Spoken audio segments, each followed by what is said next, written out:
মুহাম্মদ সাল্লাল্লাহু আলাইহি সাল্লাম কবরে মৃত্যু, মরা মানুষ আছে, কবরে জীবিত নেই। মরে নাই নবী জিন্দা শুয়াছে। ওয়াহাবিরা বলে নবী মরিয়া গেছি। আল আম্বিয়া ওয়াহিয়াউন ফি কুবুরিহিম ইউসাল্লুন। আল্লাহ নবী বলেন সব নবীরা, আল আম্বিয়া সমস্ত নবী পয়গম্বরগণ, আহিয়াউন জিন্দা।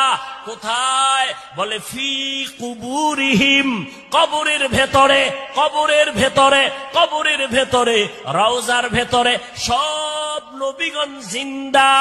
ইউসাল্লুন, সব নবীরা কবরের মধ্যে জিন্দা হয়ে কি করে?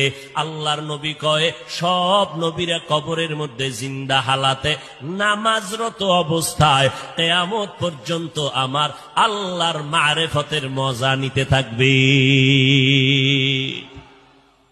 কিয়ামত পর্যন্ত জিন্দা থাকবে কবরের ভেতরে।